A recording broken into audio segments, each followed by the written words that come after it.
It's time for the Rick Smith Show. Now, here is the voice of the working class, Rick Smith. And welcome, brothers, sisters, working class heroes. This is the Rick Smith Show. Thanks so much for being here today on the big program. Lots to get to, lots to talk about. Monday, a historic event happened in Washington, D.C., a partnership, if you will, between Microsoft and the AFL-CIO was announced. Historic, the headline read, Labor Tech Partnership announced. And the CEO, the president of Microsoft, Brad Smith, no relations, said people have a fundamental right to organize. And you go, hold on. Are you not the president, the chief cook and bottle washer over there at Microsoft? That's not been the position of many presidents of big corporations for a very long time. Again, my concern level goes up when you start talking about this kind of historic partnership. I'm generally a little bit leery. And what they have struck on is this idea that the workers in at Microsoft, the gaming division, the AI division, that they'll have the right to exercise their rights to join and form a union if they so choose. And Microsoft has said that they're not going to coerce, harass, intimidate, fire, do any of the stuff that corporate America usually does. And evidently, the partnership is in how AI is going to be used in the work world. A partnership, if you will, to use AI to make workers' lives easier, not replace them. And if that's what comes out of this, I'm 100% behind it. I think that would be a great thing. Now, Liz Schuler, the head of the AFL-CIO, said of Microsoft that their positioning is if workers want to organize, we shouldn't stand in their way. She said every company basically fights us when workers want to organize. And that's the reality. Which also on Monday, I find interesting that Shawn Fain, the head of the UAW, the United Auto Workers, their union filed unfair labor practices against Honda in Indiana, against Hyundai in Alabama, and Volkswagen in Tennessee for alleged illegal union busting activities. So while there was organizing campaigns going on in those locations, the companies did what they normally do. They harass, they intimidate, they do all of that stuff because the laws are pathetically weak. Now, I find it interesting that Fain is going in this direction, and it's about damn time, especially because they have launched what is being considered an incredibly unprecedented organizing campaign at 13 automakers. These 13 automakers have about 150,000 employees. If they were to organize all 13 of these automakers, it would double their current membership, which I keep saying we need to be doing. We need to have industries that are unionized, not just one pocket here, one pocket there. Because as I said the other day, when union density goes down, working conditions, standard of living, wages, benefits, all of that stuff goes down with it. So by organizing the entire industry and taking the idea that I can cheat my workers out of wages, taking that out of the equation, that's going to be beneficial for everybody. When it's about quality, when it's about service, when it's about who builds the best mousetrap, that for consumers is the best thing. Not, hey, who was willing to abuse and use their workers most judiciously? Now, I got to tell you, I think Fain is the guy who's, out of all the labor folks that I know, he's on the right path here. He said during a Facebook Live presentation that we're ready to demand our fair share of the pie. And he went on to say, so now the companies are bringing out the stick, like corporations everywhere. No matter what they tell you, these companies are more than willing to break the law if it means protecting their bottom line from the workers. They'll lie, he said, they'll cheat, they'll steal, they'll intimidate, they'll surveil people, and they'll coerce And then out of the other side of their mouth, they'll tell you, we're a family. And every one of us have heard this story.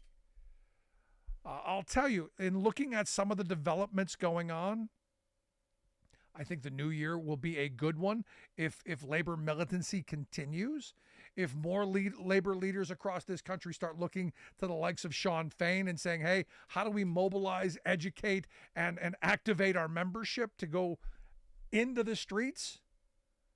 Because look, it's my belief this agreement with Microsoft doesn't happen without the militancy of workers everywhere. Microsoft doesn't want to soil its bad name with a worse fight. So I see this as one of those moments of going, okay, we'll acquiesce. We'll give you something. The question is what's it going to be? For me, that is yet to be seen, and that's the question. And when we come back, Dave Jamieson's going to be here. Dave's a labor reporter over at Huffington Post. Maybe he's got some thoughts on what this historic agreement is, what it could look like, what it could mean. Also, going to get some thoughts from him on, well, the stories that were big in the labor world this year. Quick break. Right back with Dave Jamieson from Huffington Post. The best way to strengthen America's economy? How about investing in America's fastest growing industry? Clean energy.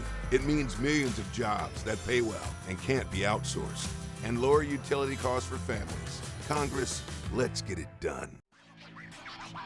So the big story today, the AFL-CIO and Microsoft have announced that they've formed a partnership so that they can create what they're saying is an open dialogue to discuss how AI must anticipate the needs of workers. They've also signed what they're calling a historic neutrality agreement with CWA so that the video game workers who are organizing can choose to have a union or not without harassment, without intimidation. This is kind of a big deal, kind of a big thing. And here to share some thoughts on maybe just how big this is and maybe give us some thoughts on what the year looked like in the labor movement. I've asked Dave Jamieson to come talk with us. Dave's a labor reporter over at Huffington Post.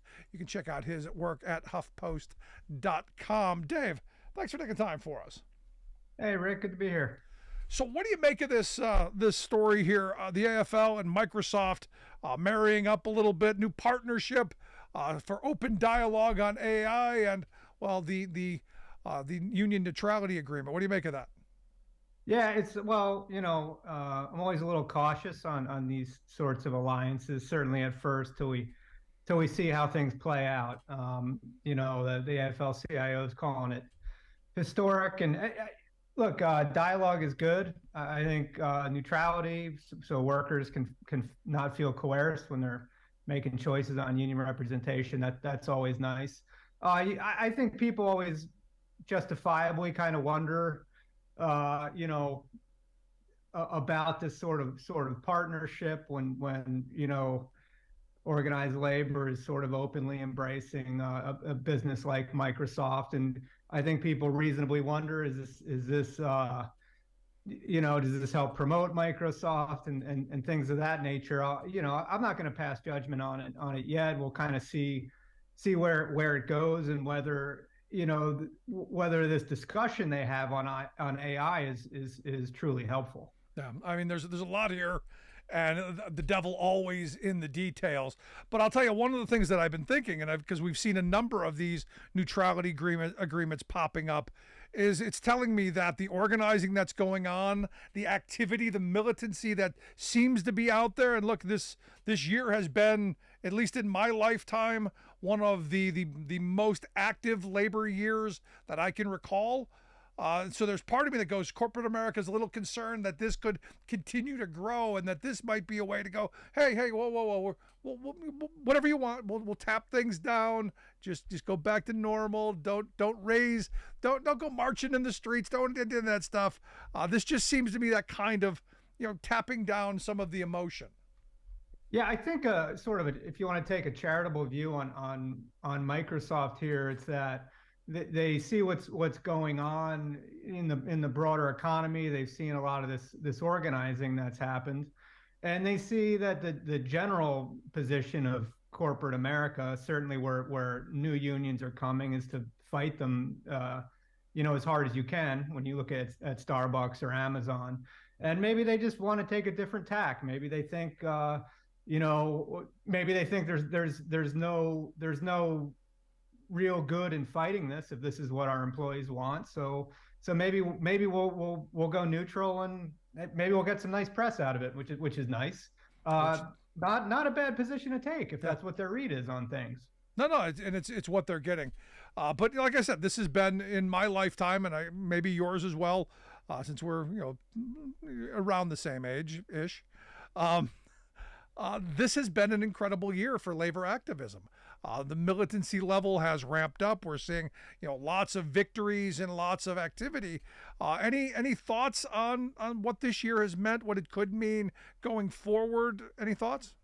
Yeah, I think this past year is sort of an extension of 2022. Excuse me, in the sort of the big organizing breakthroughs we saw, especially at non-union places. Amazon, Starbucks, REI, all of that. What we saw this year was, I think, legacy unions making huge gains in big contract fights and strikes. Obviously the UAW being the most recent. Teamsters had the big UPS contract. Significant raises in these contracts, and of course the Hollywood strikes that workers by and large felt really delivered with solid contracts. But I kind of see like sort of two storylines going on right now. One where you see unions doing extremely well in these battles in industries where they've been for decades. When we talk about the UAW and the Teamsters at UPS, whereas the new unions are really in a dogfight right now. I mean, they have won these elections, and I think that excited a lot of people. But I think people are seeing now that that's actually kind of the start of the fight. We've seen in these contract fights so much stalling going on the company's part, a lot of litigation going on, tremendous charges of illegal union busting. Sorry, we got a fire somewhere here going on.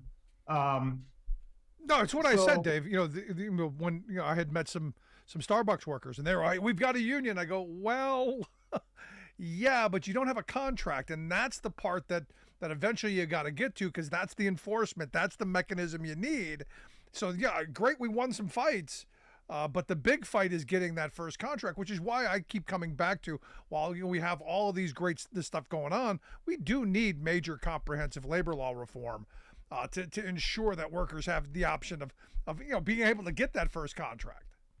Yeah, I think what we're watching is sort of a reminder that while there's been this kind of burst of energy in the labor movement, kind of the underpinnings of the whole game haven't changed.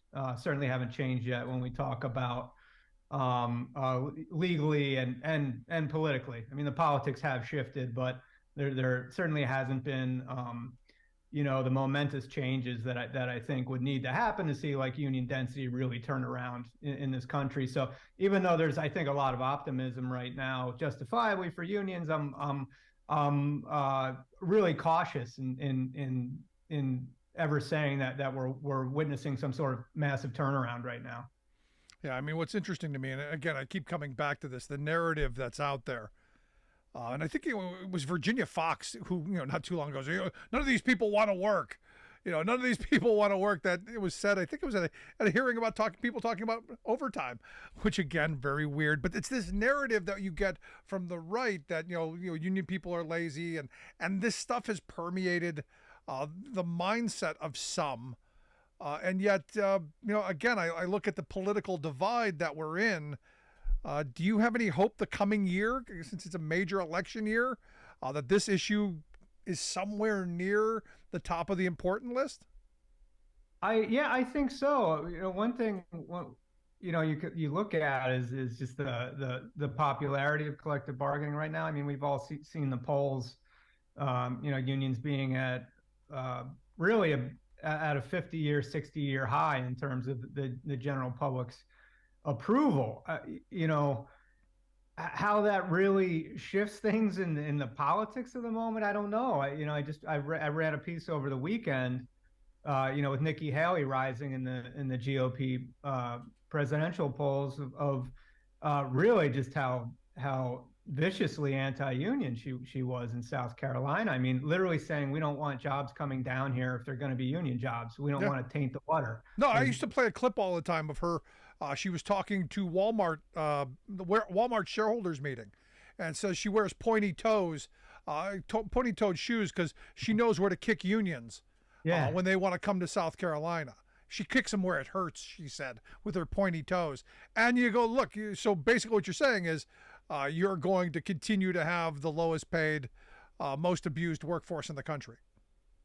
Yeah, and so I sort of wonder, she's still holding to that line in the primary. Have things shifted on the right where you can't do that? Well, I guess not in a primary, certainly not yet. But then you look at Josh Hawley in Missouri and J.D. Vance in Ohio. They went to a UAW picket line. I mean, you got to look at how they vote, right? They probably get an F on the AFL-CIO scorecard or whatever. But there's at least some lip service there, and a certain subset of the Republican Party that's acting that it's concerned about corporate America's power. So there may be a shift in that sense. Let me ask you about that, because I've said for a very long time, if Republicans were to make that pivot and not be anti-union, not push the whole no rights at work agenda, not destroy unemployment, not destroy. And I know this is one of those things you go, well, that's never going to happen. But if they were able to pull off this pivot, do you see a lot of the labor movement, getting behind them? Do you see that happening potentially? Well, I mean, a lot of the labor movement, in the sense that we talk about union members, are already behind them. That there's plenty of Republican voters who are actually proud union members. What we haven't seen, I think we've seen like a bit of a rhetorical change, but you got to look at how Republicans vote and what they ultimately do. And it's hard right now to see them, breaking away from, corporate America's positions where it comes to collective bargaining. Pretty much, when you talk about any kind of legislation or policy, it's very difficult to see. No, I'm with you. I say all the time, Republicans hate working people. Look at what they do, not what they say. But you keep hearing the Josh Hawleys of the world. I know he just signed on to a letter for the Teamsters to help revive yellow freight. I know J.D. Vance, like you said, been at a picket line along with Hawley. Marco Rubio attempts to try and wade into those waters a little bit where he can. So it seems like they're testing it. But the reality is, as you point out, their voting record not there. But I think they also choose which unions, which industries they're going to take those positions in. Yeah. I think when you talk about trucking or auto factories, very different from whatever union positions they're going to have when we talk about home care workers and pretty much anything in the service sector. You're spot on, right? So let me ask you, this year, again, as we said a moment ago, has been just a big year for labor. What stories pop out in your mind for the past year as the big ones? Well, I think the big ones are obviously the strikes, and for all the caution and cold water I throw on stuff, I think it's undeniable that we saw remarkable strike activity this year. That's proven in the numbers. I mean, more people on strike than in years. You have to go back to the Red State Teacher Revolt to see sort of comparable numbers, and that was a different animal, right? That was concentrated in education, and it was public sector. This is private sector, activism, and I think so it's a story for a year, but it's also, I think there's almost like a generational story of, I think when it came to UPS and the Teamsters and even Hollywood to a certain degree with those big strikes, there was this sense of years of give backs, years of not getting what we said we wanted, whether we went on strike or came on the brink of a strike, and this time we're going to get it. And I think that was really the sensibility you saw in through all these fights. Yeah, as good as the UPS contract was, and the UAW contract, as good as they were, I still got people, sending me emails going, we should have either struck or stayed longer to get more. There was that sense there. So it seems like that. Well, this isn't going to solve that. Next contract will be just as interesting. Yeah, I think whenever people are like, you look back at people who said Sean Fain was asking for the world and this was crazy and these demands were outrageous. Well, obviously they weren't outrageous to GM workers because, damn near half of them, voted it down. So, in a sense, Sean Fain and the bargaining team were really just delivered kind of just enough, to satisfy. Part of that may have been expectation setting, people were really fired up on the picket line, and they had, what was unique was that they made very clear public demands, which obviously we do not often see. And I think that may have impacted, what people expected to get. But, I think what the way he was talking and the positions they took were really, it was a reflection of where membership was at. No, we walked on the picket line in Toledo and in the Center Line, Michigan, and in Wayne, Michigan. We spent the day with workers in each of those places, and everybody on those picket lines, they knew why they were there. And you, like I, have walked on picket lines for years. It's not hard to find someone who's like, well, I don't really know what's going on. I didn't find one of those people on that UAW picket line who didn't know why they were out there. No, and I was in Toledo as well, and end up in Detroit, and in Toledo, I talked to people who'd been there forever, and I talked to someone who'd been a temp for literally weeks, but she was all schooled up on it and kind of understood the whole dynamic and had the long view of history because her uncles and aunts had worked in the same plant, and it was not the same Jeep job that it used to be. So it was kind of remarkable to see how everyone had this sort of long-term generational view on the fight that they were undertaking. Yeah, for me, one of the big things that came out of the UAW contract fight is the beginning of a talk of a 32-hour work week.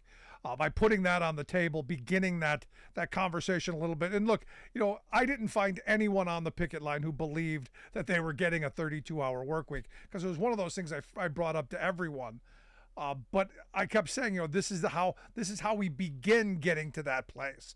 And I hearkened back to, learning about the fight for the 8-hour day. And, it was heresy. The workday back then was, sun up to sundown, 6 days a week. Not 8 hours for work, 8 hours for rest, 8 hours for whatever the heck you want to do. It was you work till you die. So by beginning this conversation for a 32-hour work week, I think kind of an important thing, because we're seeing some companies, moving in that direction already.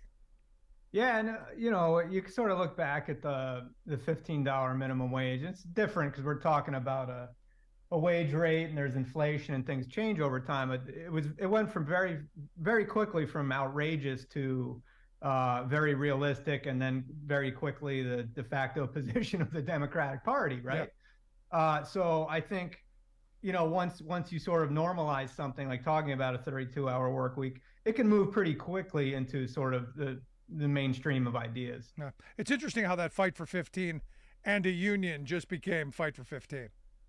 That's right. Yes. Well, it actually started out as it was fight for 15 sort of, and then like with a whisper and a union, The coming year, last question I've got for you. What are we expecting for the new year? Do you see this wave continuing? What kind of look into your crystal ball? What do you see? Yeah, I think things will continue a bit like this for a bit. One reason being this is still like a really strong economy. We're at jobs, unemployment is super low. I think like the leverage is still there. It's hard to find scabs right now. If your workers go on strike, it's not easy. And it's I think workers are still to a certain degree holding a lot of cards, whether they want to organize or whether they're pushing for raises or what. Things are cooling a bit, but we might have that soft landing that yeah. Everyone hoped we had. Whether all of this leads to like long-term systemic changes, that's a whole other question. we will see what the new year brings us. But Dave, I appreciate you taking some time for us. I wish you the best in the holidays, and I look forward to talking to you again in the new year. Rick, thanks for having me. Have a great holiday and new year. You as well, our good friend Dave Jamieson. Make sure you check out the work that he does over at Huffington Post, huffpost.com, the website, if you want to take a look at that. Going to take a quick break. Right back. Stick around. You listen to The Rick Smith Show.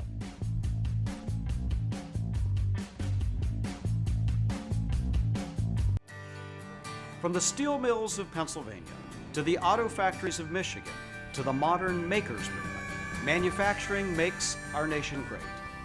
I'm Scott Paul, President of the Alliance for American Manufacturing. We bring business and labor together to advocate for policies that everyone can agree on.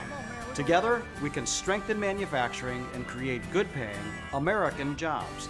Help us keep it made in America. Welcome back to the Rick Smith Show. Now, here is Rick Smith. So going to be an interesting 2024. And look, you look at the labor militancy that's been going on in this country, the fact that workers have said, hey, enough already. We demand better wages, hours, conditions, and some of the really big organizing that's been going on. And the sad thing is, you know, as Dave and I were discussing, you know, it's one thing to win the election, to get union recognition, to get, you know, to be recognized by the NLRB. It's a whole nother thing to get that first contract. That first contract is, for too many people, way too elusive. And this is why we do need comprehensive labor law reform, to where if it is the worker's choice to join and form a union, this idea of bargaining in good faith, there has to be some teeth in that dog. There has to be some repercussions for companies who have shown us time and time again, look at Starbucks, that they're just never going to sit down and negotiate in good faith. It's never going to happen. They are never going to allow that first contract. And this is where, when Bush, during the Bush years, they came out with the Employee Free Choice Act. This was one of the things in EFCA that I was supportive of. The idea of first contract arbitration, to where both sides, you know, nobody wants a contract imposed on them, but knowing at the end of the road there has to be something, this is kind of a big deal. And this is why I go back to, we most certainly need to have labor law reform to ensure that when these workers say, hey, we want to join and form a union, that they get a contract, that their effort, their struggle, their sacrifice, all of that stuff is recognized. Seems pretty simple to me. Anyway, if you're watching on our TV program, I appreciate you tuning in. Miss any of the program, make sure you get the podcast wherever you get podcasts. Also, freespeech.org if you miss any portion. Also, for our radio audience, I'll take a quick break. Right back after these messages. Stick around. You're listening to The Rick Smith Show, where working people come to talk.